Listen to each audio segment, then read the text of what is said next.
Not only did this make huge waves in Stirling, in Scotland, but it was national news in the UK, putting the 100% plant-based food system on the kind of televisions, on the web pages of anyone in this country, rather than the 25,000 people who go to that university.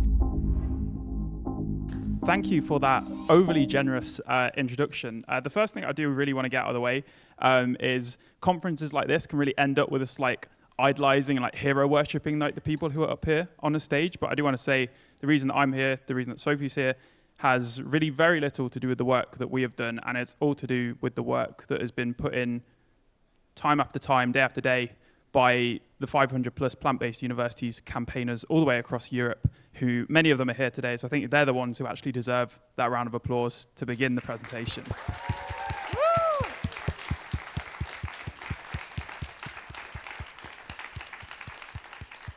But yeah, a little bit before we kind of dive into what we want to talk about today is a little bit more about us, our backgrounds. I know that climate campaigning could be a little bit more contentious at animal rights conferences than it is in other parts of the world. But yeah, my name is Nathan. My kind of vegan journey began kind of late 2020, middle of lockdown, when everyone was watching documentary after documentary to stave away that craziness of being indoors all day, and ended up watching an environmental documentary. And that's kind of my point of overnight started eating plant-based. I wouldn't have called myself vegan at that point by any stretch of the imagination. But what that did open the door for me to do was to look at the ethical arguments for veganism from a place where I was no longer one of the people contributing to that injustice. I was able to look at it without a bit of a cognitive bias, and ended up watching slaughterhouse footage, became very bought into kind of vegan ethics, moral worldview. And 3 years later, I've done actions with groups like Just Stop Oil for the environment, but equally have done things like rescuing beagles from animal testing, disrupting horse races in the UK, really showing that you can do 2 things at the same time.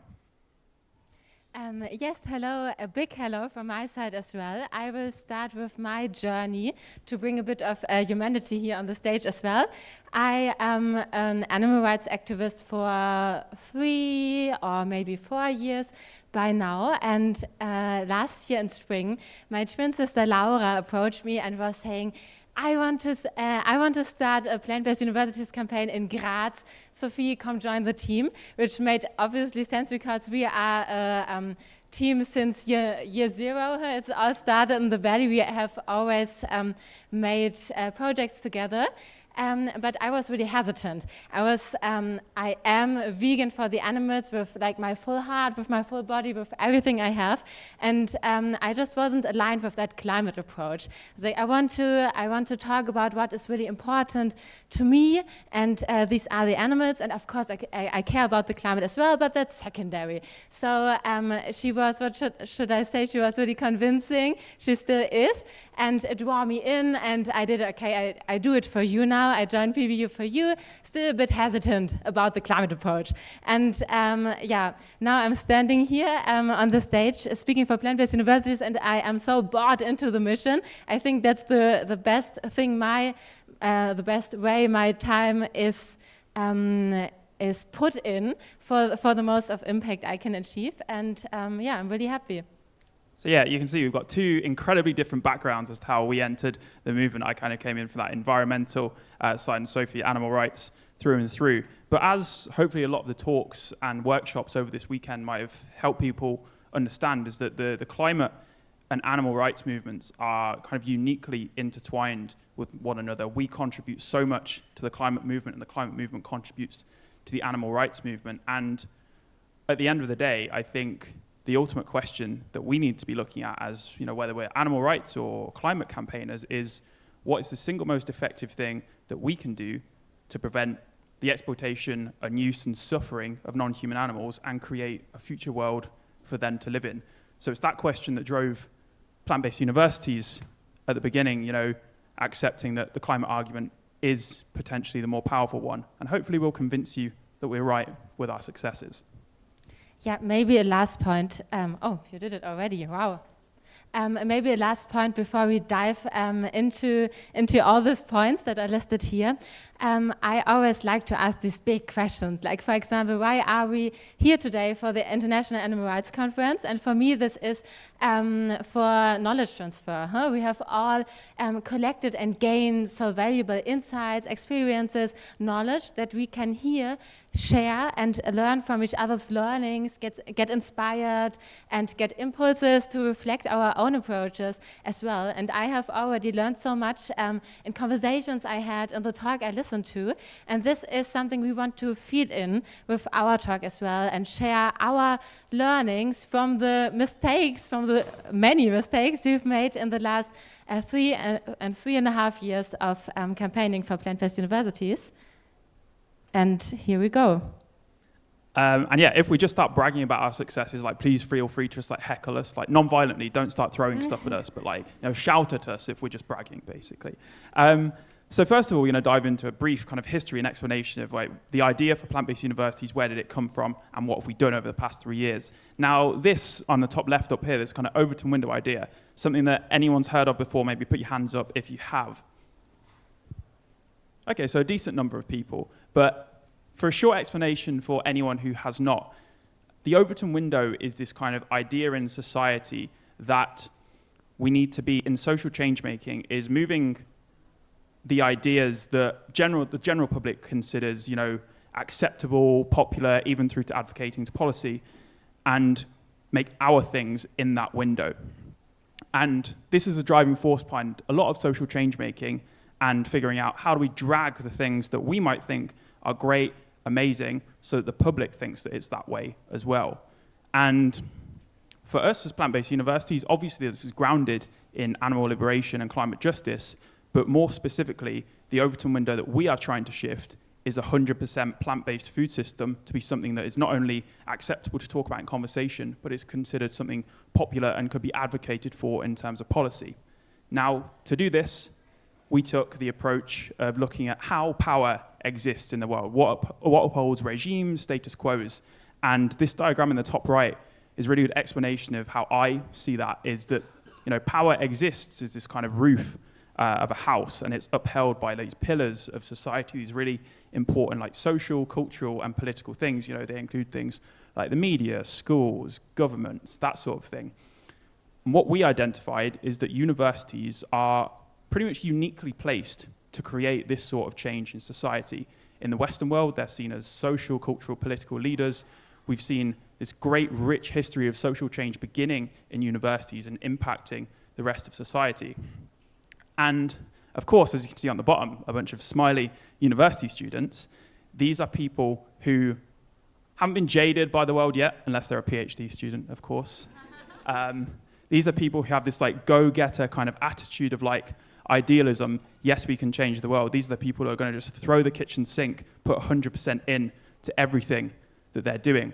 So our campaign began with this one single ask, and it's the only ask we ever make in our campaigning, is 100% plant-based catering at universities, designed to be like big, bold, get people talking not just in universities but outside of them as well, and creating this like really compelling vision that's drawn all these incredible people into our campaign.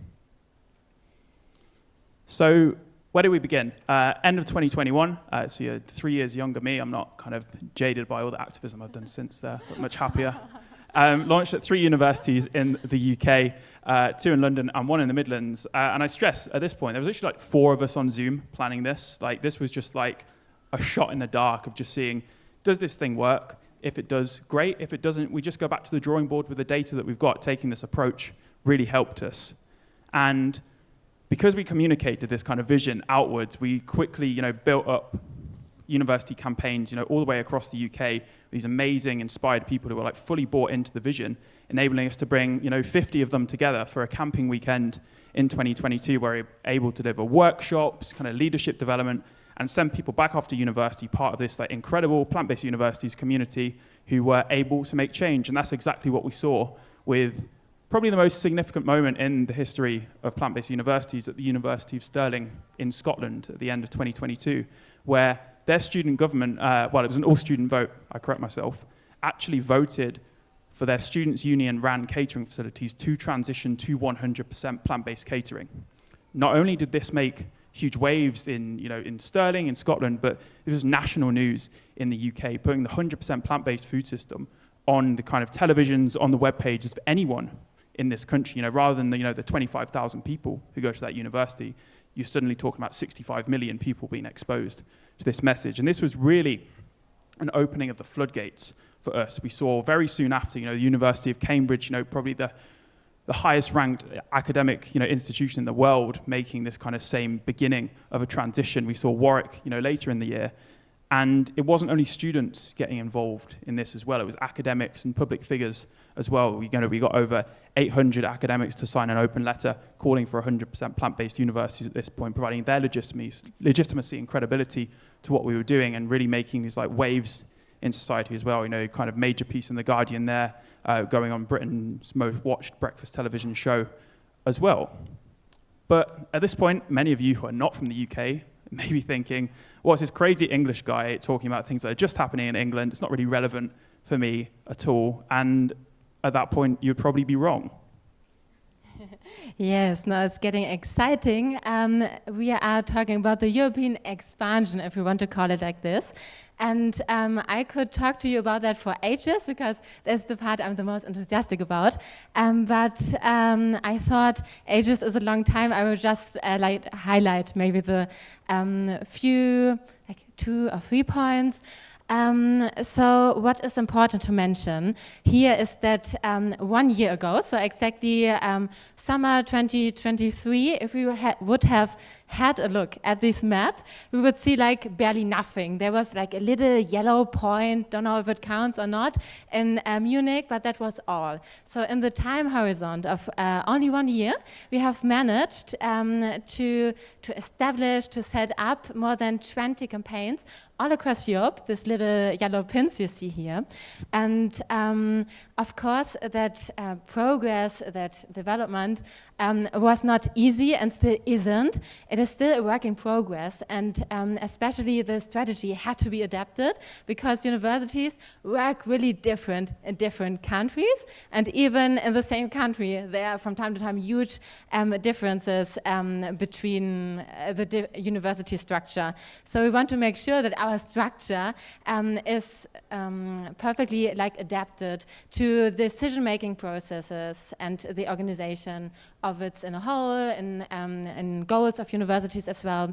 So we're still working on that. And that whole process was accompanied by the key question: is the success we had in the UK replicable in other countries of Europe as well? And I think that is a really big and scary question. And I would say by now we can answer the question with probably yes, if we work really hard. And there we come to my next highlight, and this is that after only 3 months of campaigning at the University of Graz, the Student Union of Graz, Grazer ÖH, officially supported our demand for 100% plant-based catering at the university. And soon afterwards, the national-wide student union, so the Bundes-ÖH, followed their step and still supports our ask for 100% plant-based catering. And this is huge, because it does not only mean there were 3 people who just shared our opinion. These representatives representate the whole population of students in Austria. So what came next was a big, friendly and really warm press wind we experienced in Austria. You see a few press mentions here with the leading question: university students want to see the change. University, why does nothing happen? So this was huge. And then another highlight I like to speak about is the Netherlands, because there a lot is moving forward. And in February, for example, more than 200 Dutch academics signed our open letter for the ask of 100% plant-based universities, or catering in universities as well. So now I did the click, I hope that's okay. So maybe to wrap it up a bit, where we're coming out now and where we are now. This summer we have organized 3 really amazing summer camps with the goal to bring students together to learn from each other, because we have a lot of experienced campaigners within the movement, and share their experiences and set everybody up for the next academic semester to improve their campaign or to start a new campaign at their local university. And this is a bit our history, how we made it from being just 4 person with a vision on Zoom talking about how to make our university vegan to now being a movement of over 500 campaigners, students internationally who campaign for 100% plant-based universities all across Europe.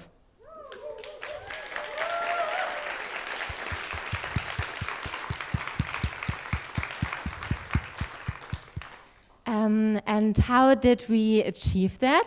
There are, of course, a lot of factors, but some key factors we want to present you now.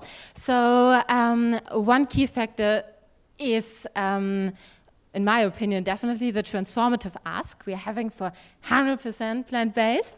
And maybe to give it a bit of context here, I think some of you might be familiar, but just to go through it quickly, we can, when we talk about campaigning or different approaches, we can have a dimension here with 2 poles. One pole can be like asking for incremental change. So we're trying to achieve what is considered as possible or feasible by the majority of the society. For example, this could be in our conversation we are having now with making unis plant-based, asking for meat-free Monday, for default oat milk, vegan Wednesday or vegan Friday,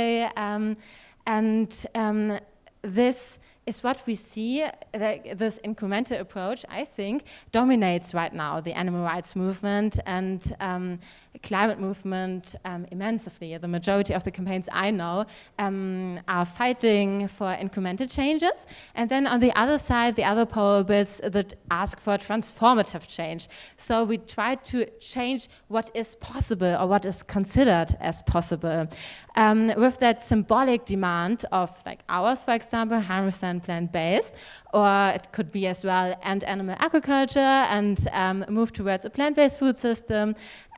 We're framing the conversation entirely, and we create a bit of polarization as well, asking people to pick sides and bring the urgency to the table. So we as PBU, now you see it, we would position ourselves about there. So we have this transformative ask for 100% plant-based, but still we want to make sure this transition is sustainable as well. There's no sense if we ask the student union or the university, hey, please go 100% plant-based by tomorrow, then probably that won't be a success. Huh? We still have to make a good strategy, to establish a good science communication program, to make everybody being bought into that. So what we did in the past often is when we passed them out, asking for 60% plant-based in the next academic year, with adding plus 10% plant-based every academic year until we are after, I think that's 4 academic semesters by the 100% plant-based then. Why did we decide to do so? So there are a lot of intelligent words I wrote on the slides, but maybe just like out of me. We've talked earlier about the imbalance in the movement, and I think if we set up a campaign, we really have to think what is there already and what can we contribute as a campaign. And right now the majority seems to be at the incremental side, at least out of my perspective, out of our perspective. Then as well, we have the urgency with the climate crisis, and as well with the thousands of animals dying per second, the urgency is there. And if we ask for, can you hold my mic for a second? If we ask for 100% plant-based, then the solutions are like found in this frame of 100%. Whereas if we ask for 80% of planetary health diet, the solutions and the compromises are only felt within that kind of frame. So this was one idea as well that fed into the decision. And we see, for example, with just one example out of many, a vegan coffee machine has been adopted, 100% vegan coffee machine, one at the University of Graz, which is nice, which just like flew to us somehow with our 100% ask. We did not campaign for that specifically, but it came to us. And then maybe with a look at the time, as well, what does the 100% plant-based ask does to us and to the outside world. I don't know how you feel, but I feel fucking inspired about that. This is what drew me later in, after Laura had made her convincing work.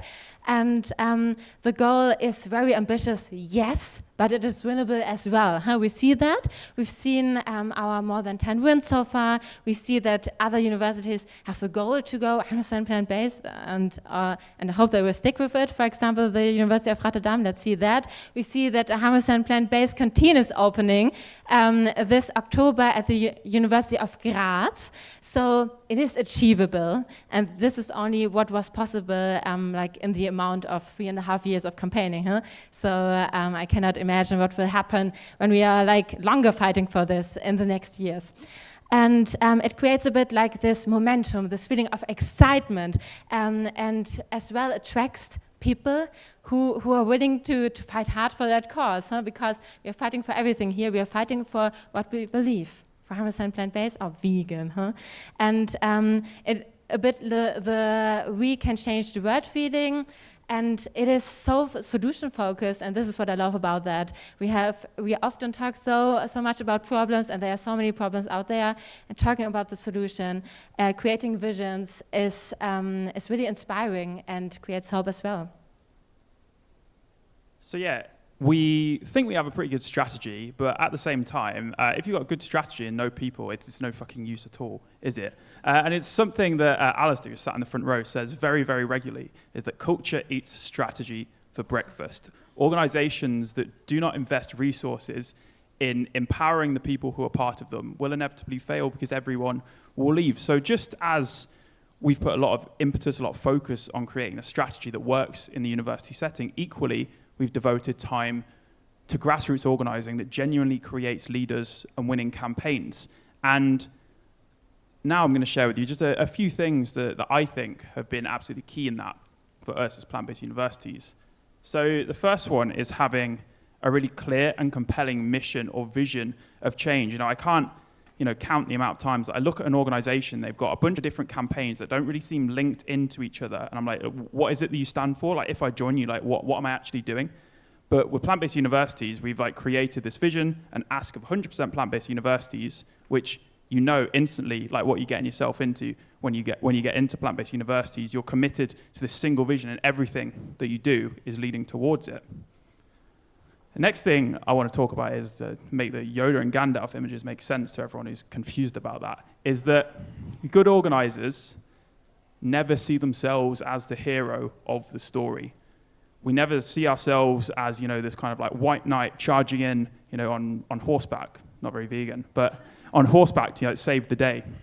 Good organizers are always the ones who, rather than seeing themselves as Luke Skywalker or Frodo, they see themselves as Yoda or Gandalf, the person who enables the change to be made by the people who are actually driving it, the people who are actually going to see the successes.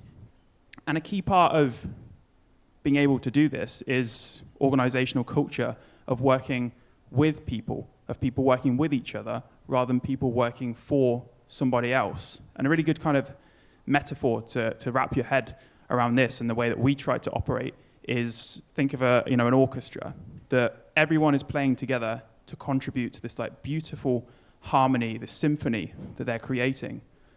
They're not doing it, for the composer. And if they were doing it for the composer, they'd probably be a lot worse at it because their motivation's not intrinsic. It's not something that they feel they're contributing to something bigger than themselves. They're not feeling like they have ownership over what they're doing.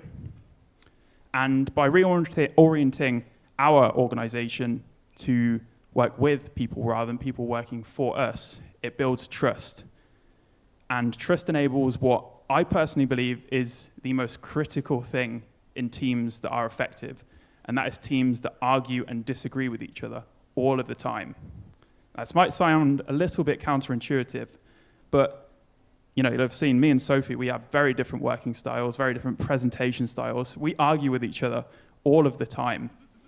But what that does mean is we bring different perspectives, different opinions, different thoughts to the table that enable us to, when we make a decision and we decide, this is what we're doing because it's going to contribute to the mission in the most effective way, we have gotten as close to the truth as we possibly can. Constructive argument, constructive disagreement is key to plant-based universities. It doesn't matter if a campaigner has been with us for a week or if a campaigner has been with us for 3 months, 3 years. They've got the right to argue in that decision-making process. They've got the right to make their opinion heard, because what we want is a team that looks like that diagram in the top right, where this box represents the organization, the mission that everybody understands. If you've got different people covering different areas of that box, they're bringing different levels of knowledge, rather than having everyone, in one corner of lots of overlapping knowledge. You're going to get closer to truth at the end of the day. And if anyone wants to read a little bit more about this, there's a really fantastic book I'd recommend called The 5 Dysfunctions of a Team by Patrick Lencioni. But on top of this, we can talk about, culture all day, but we actually need to create a structure that enables that as well. Now, most of the time, I think we fall into really bad binary thinking of organizational structure. We think we either have to have absolute centralization, this kind of army chain of command on the left, or we go absolutely over into decentralization on the right, and our organization is a little bit like soup. No one knows what is going on. But I think it's far more helpful to view these as just two opposite ends of a spectrum and finding where your organization fits between these two. And it's really important to acknowledge that, these have both got strengths, they've both got weaknesses. You can imagine the decision-making capability of a centralized structure is really effective because one person just snaps their fingers and everything happens. But on that flip side, these people at the bottom of this chain of command, they don't feel empowered at all. They're not making decisions. They're not owning the things that they're contributing to. But on your decentralized side, no one knows who is doing what. You can get this mission drift if you've not got this idea of what is it we are for. So what we try to do as plant-based universities is to tread this really difficult tightrope between them that actually truly empowers people to make decisions and understand the mission that they're contributing to, and really grounding that in our version of success, which is those 100% plant-based universities.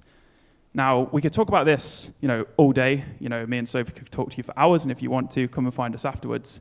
But these are just a couple of things that I think have been critical to our success, this transformative ask, and how we organize. And there's just one last thing we want to share before we wrap up.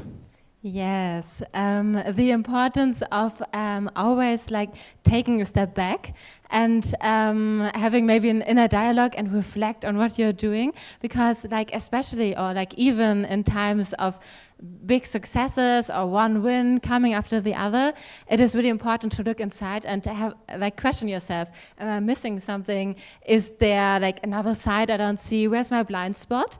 And this is something we try to encourage within ourselves and within our teams as well a lot.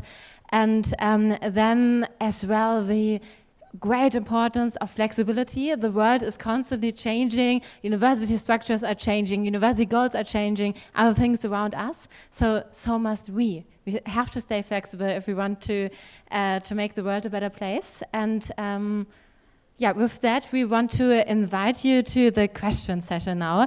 I think the time is just 10 minutes question, but we will be, as everybody from PBU, sitting, I think, there somehow underneath the tents. So if there are any discussion points you want to have with us, then please feel invited to join us to speak about everything we've shared so far, or maybe about how many other things. We're open for that as well.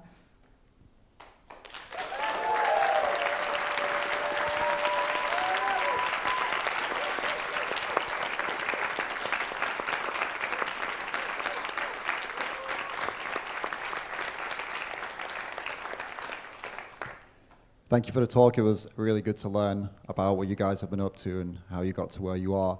I've got a question about how you organize. So you've got two groups of people that are historically known for having lots of internal opinions that lead to conflict, vegans and students.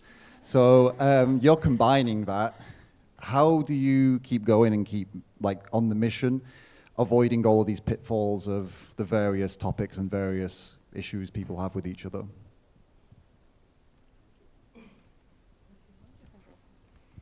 Yeah, it's a good observation. We're really good at fighting with each other and not so much doing stuff a lot of the time.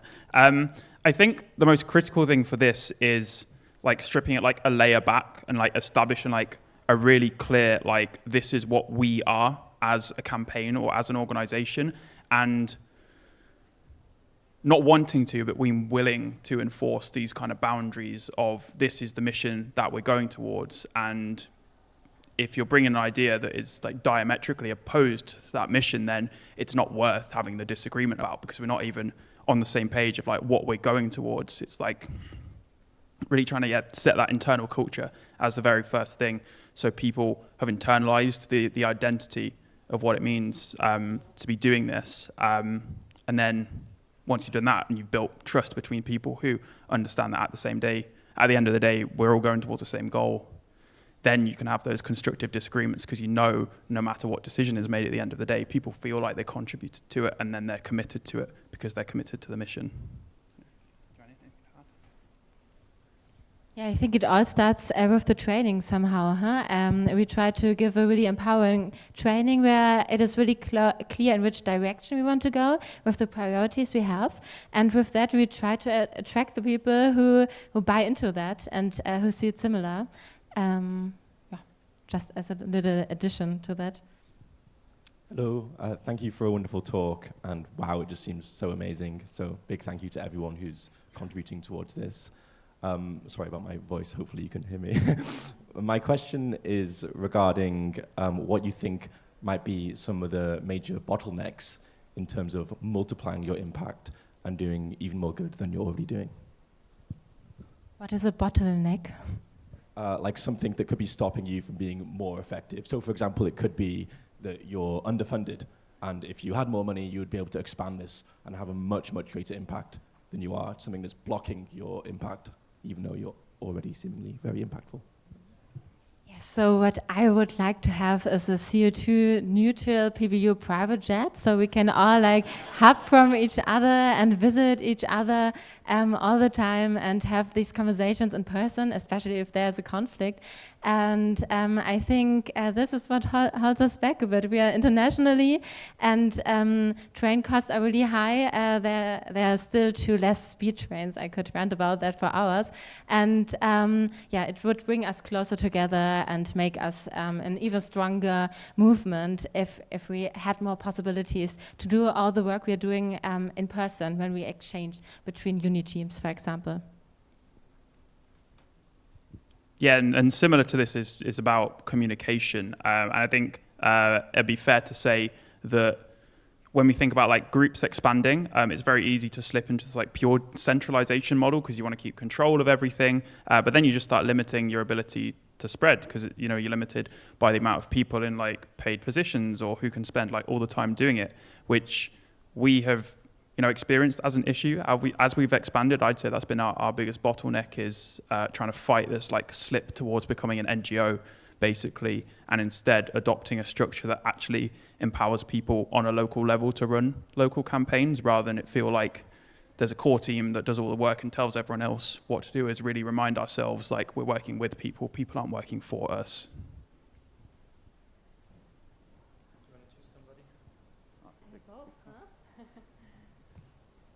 Okay, great. Thank you so much for your talk. I found it really interesting. So within the sort of institutions that uphold power, university is one of them, and I know that government was one of them, and you've recently started plant-based councils, which I'm a huge fan of.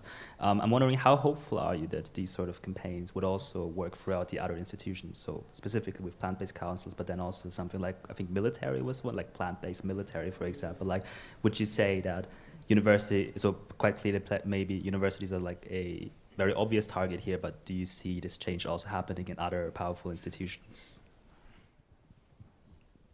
I think yes, but I think the critical thing to consider with institutional change campaigns is the people who are leading campaigns and the people who are faces of campaigns should be stakeholders in that system.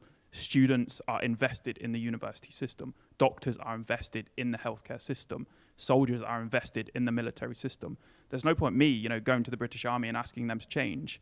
I need to go and find a bunch of vegan soldiers and say, I think this would be a great idea. I want you to go away and do this and own it and own your campaign. It's really like yes, we can succeed, but we need to find stakeholders in the institutions to be the faces and to lead those campaigns. Yeah, just a little addition. I think we can show as well with universities going vegan that this is something that is actually implementable. It is possible, huh? Because I think we have still way too less examples for that. And if we can create this really positive, really well-working examples, then of course this is something you as another institution are more willing to work towards it.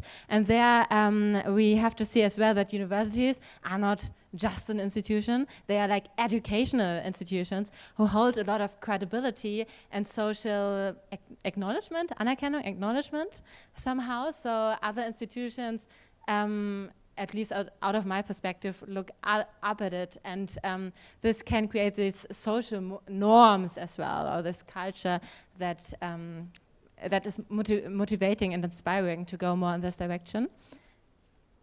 Thank you. Oh, yeah, sure. Cool, yeah, apologies, I wasn't able to make the whole talk, so if you've already covered this, then just tell me to get on my bike. So, my understanding is that there are similar campaigns also under this banner in non-UK countries, right? Have you found any particular, because this started in the UK, is my understanding, have you found any particular hiccups or issues transferring the knowledge and the strategies you've used and gained in the UK to other countries? I don't know if the university systems are particularly different in other countries. Different people you have to go to get the same things done, all this sort of stuff. Yes, totally. This is still, like, as I said, work in progress. It is really important to adapt the strategy, so it's the best strategy we could have for that university as well. And in the UK, for example, the student union hold a lot of power, and they are the ones who own canteens, or the majority of canteens or part of canteens. So if we pass a motion there, then it means that actually change is being made and it's implemented there in the canteens. When we pass a motion or ask our student representatives, our student union in Austria, for example, for 100% plant-based, they can support us, and this is great, but they don't have direct influence on what is there on the menus of the canteen. So they play somehow different roles, for example. So in Austria, it was really important to win them over, to create the narrative, this is what students want, universities, please act on that. And this is what we did, but the work doesn't end. And in Austria, it's a lot about negotiation, for example, because here, I always talk about Austria because I am from Austria and they hold the most expertise. And they are the director, for example, is the one who holds the decision-making lever. So that person is the one who has to be convinced somehow. Then there are different stakeholders maybe as well. Like in some countries, there are green officers. In other countries, there are sustainability committees. How much power they have, how much decision-making power. Are they just advisory? And to whom does the person who is in charge listen the most? Officially and unofficially. So I think the start of a strategy adaptation is good information gathering and really doing your research. You could do that for ages, but that's the basis of everything, literally. Anything to add? No. All right, unfortunately we're out of time. So if you have any other questions, you can go up to them afterwards. Thank you for your presentation.